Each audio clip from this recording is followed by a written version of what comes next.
Section 1. Introduction and Setting the Stage. In a small, peaceful village tucked between golden fields and a dense green forest lived a farmer named Gopal.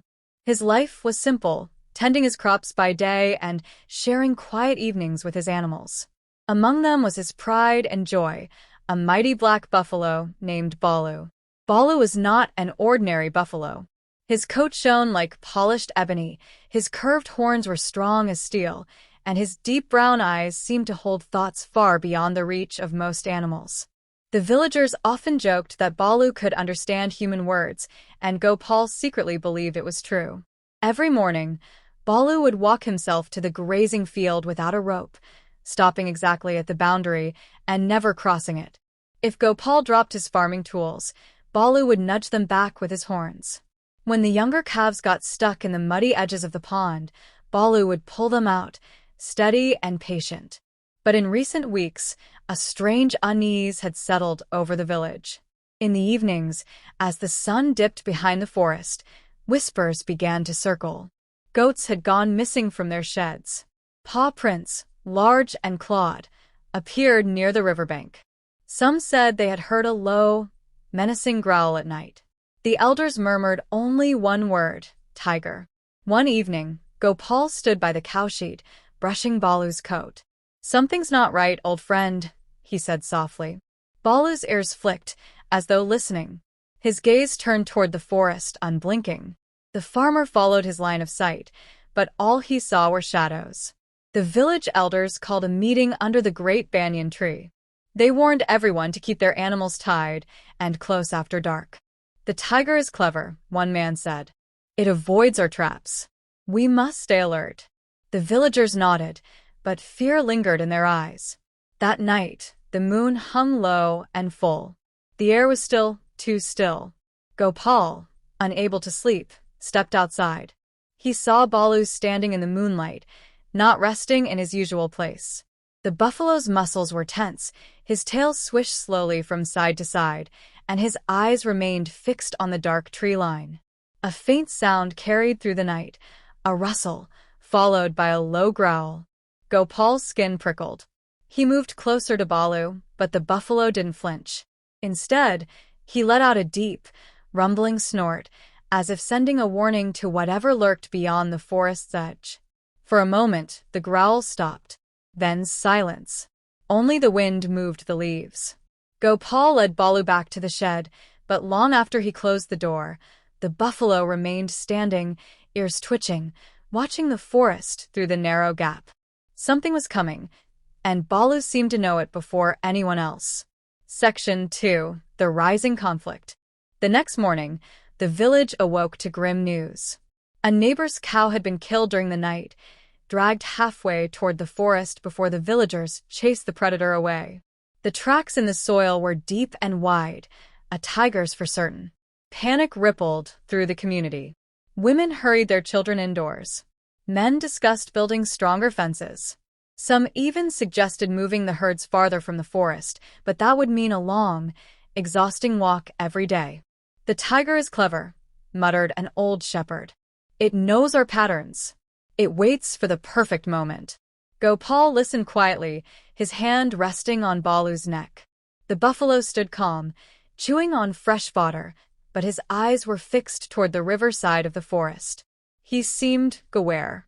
That night, the men set a large wooden trap near the cow sheds, baited with meat. They stayed up late, hoping to hear the trap spring shut. But when dawn came, the bait was gone, and the trap lay untouched, cleverly avoided. The tiger was mocking them.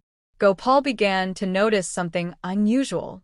Every night, just before midnight, Balu would stand and face the same direction, toward the riverbank.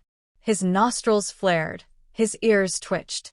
It was as if he could smell the danger approaching.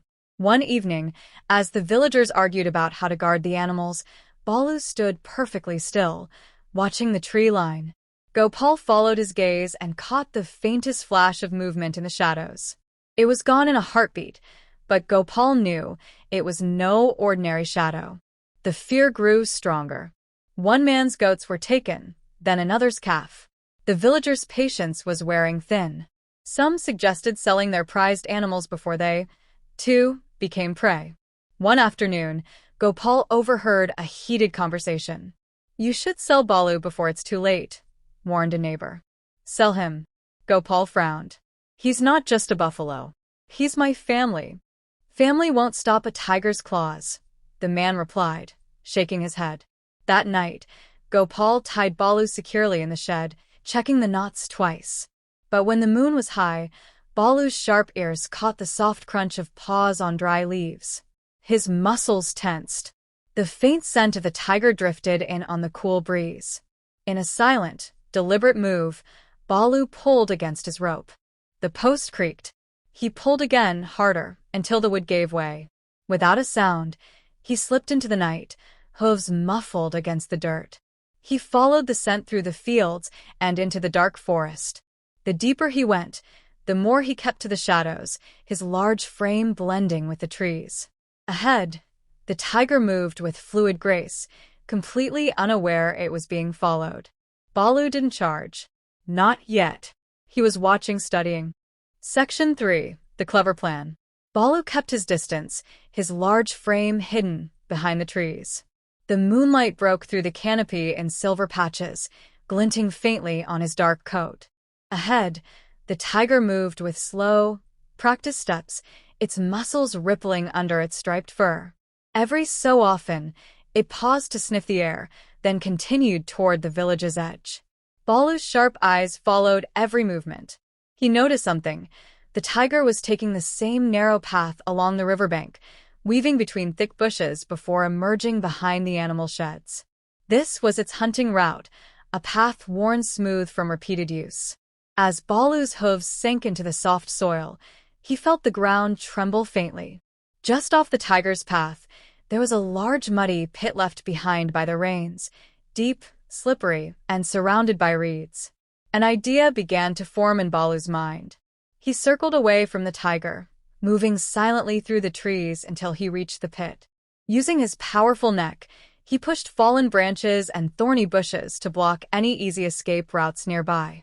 He worked quickly but quietly, his breath slow and steady. The plan was dangerous, but Balu knew it could work. When he was done, he returned to the shadows and waited. His eyes never left the tiger. Moments later, the predator crouched low, spotting a lone goat tethered near the edge of the village. The tiger's tail swished in anticipation. It crept forward, muscles coiling for the leap. That was Balu's moment. With a sudden burst of power, he charged from behind, his hooves pounding the ground like thunder. Startled, the tiger whirled around, but Balu was already upon it, his massive horns aimed with precision. The tiger sprang to the side to avoid the impact, exactly where Balu wanted to go. Its paws hit the soft edge of the muddy pit, and before it could adjust, the ground gave way. With a snarl, the tiger slid down into the pit, its claws scraping helplessly against the slippery mud. It roared and thrashed, but the more it struggled, the deeper it sank. Balu stopped at the rim, his body looming above the trapped predator. His breath came out in short, hot bursts, steam curling into the cool night air. He stamped his hooves, each thud a warning. "Stay down." The noise drew the attention of nearby villagers. Armed with torches and sticks, they rushed toward the sound. When they arrived, they froze in astonishment. There was Balu, their buffalo, standing guard over the pit, the tiger snarling helplessly below. "He caught it! He caught the tiger!" one man shouted. Cheers erupted as more people arrived. They surrounded the pit, keeping a safe distance, while Balu stood unflinching, his eyes never leaving his captive. That night, the village would sleep in peace for the first time in many days. Section 4. Resolution and Moral. The tiger's roars echoed through the night, but it was trapped, its claws useless against the slick, muddy walls of the pit. Villagers gathered around, their torches casting warm light across the scene. Every face was filled with awe, not just at the sight of the tiger, but at the calm, commanding figure of Balu, standing guard like a soldier at his post. Soon, forest officials arrived from the nearby town. With ropes, nets, and practiced coordination, They secured the tiger and hoisted it out of the pit. The big cat, exhausted and beaten, no longer had the fierce pride it carried before. It was loaded into a cage on a cart, destined for relocation to a distant wildlife reserve where it could hunt freely, far from the village. As the cart rolled away, a cheer erupted. The villagers clapped, whistled, and laughed in relief. "We are safe again," one shouted. "All thanks to Balu," another added.